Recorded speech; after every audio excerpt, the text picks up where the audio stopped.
O level physics application of electromagnetism. और आज का टॉपिक है रीड रिले।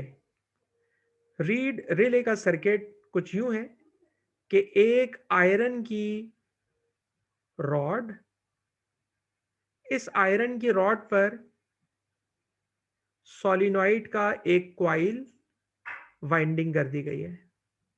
सोलिनॉइड के एक क्वाइल की वाइंडिंग कर दी गई है और इस सोलिनॉइड को एक स्विच के थ्रू सेल के साथ कनेक्ट किया गया है। जब हम इस स्विच को क्लोज करते हैं तो सोलिनॉइड से इलेक्ट्रिक करंट पास होता है और सोलिनॉइड से इलेक्ट्रिक करंट पास होने पर सोलिनॉइड के अंदर, आयरन कोर के अंदर एक मैग्नेटिक फील्ड बन जाती है, जिसका लेफ्ट साइड के ऊपर नॉर्थ पोल खुद लिख के दिया गया है, तो यकीनन इसकी अदर एंड के ऊपर साउथ पोल बन जाएगा। इस आयरन बार में जो साउथ पोल बना है, ये सामने लगे हुए आयरन के आर्मेचर को भी इंड्यूस मैग्नेटाइज कर देगा और यहां पे इसका नॉर्थ पोल बन जाएगा। और यहां नॉर्थ पोल बनने की वजह से आयरन आर्मेचर के अदर एंड के ऊपर साउथ पोल बन जाएगा। अब इस आयरन की आर्मेचर को इलेक्ट्रोमैग्नेट का साउथ पोल अपनी तरफ अट्रैक्ट करेगा और इसकी अट्रैक्शन की वजह से एल शेप के आयरन आर्मेचर का ये एंड इस इलेक्ट्रोमैग्नेट के करीब आ जाएगा, जबकि इस आर्मेचर का अदर एंड नीचे से ऊपर की तरफ मूव कर जाएगा।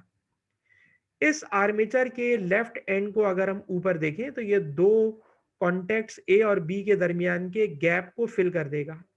और अगर ये दोनों वायर एक दूसरे से मिल जाते हैं तो दर हकीकत एक सेकेंडरी सर्किट में कोई मोटर बहुत हाई वोल्टेज के ऊपर ऑपरेट की जा रही है। जब हम इस प्राइमरी सर्किट के स्विच को क्लोज करते हैं तो अंदर रीड रिले में होने वाली ये मैग्नेटिक फील्ड दर हकीकत आयरन के आर्मेचर को नीचे से ऊपर मूव करा देती है और इसका ऊपर मूव करना दोनों कॉन्टेक्ट्स को मिलाकर इस मोटर को स्विच ऑन करा देता है। अब इसका कन्वर्सली सोचिए, अगर मैं इस स्विच को यहां से ओपन कर दूं तो यकीनन करंट का फ्लो बंद हो जाएगा। करंट का फ्लो बंद होने की वजह से इसके अंदर आयरन कोर के अंदर जो मैग्नेटिक फील्ड बनी है, इसका ये साउथ पोल डिसअपियर हो जाएगा।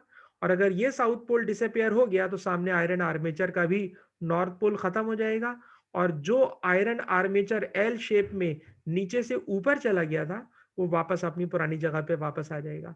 इसके वापस आने की वजह से इन दोनों कॉन्टेक्ट्स के दरमियान जो गैप था वो गैप दोबारा क्रिएट हो जाएगा और इस तरह हाई वोल्टेज पर चलने वाली मोटर स्विच ऑफ हो जाएगी।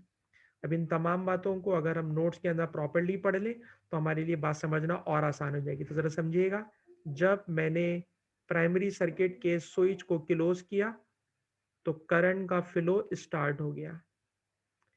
इस करंट की वजह से मैग्नेटिक फील्ड बनी, सॉफ्ट आयरन बार मैग्नेट बन गया, जिसकी वजह से सामने लगे हुए एल शेप के आर्मेचर में भी एक मैग्नेटिक फील्ड बन गई और वो उसे अपनी तरफ अट्रैक्ट कर लेती है।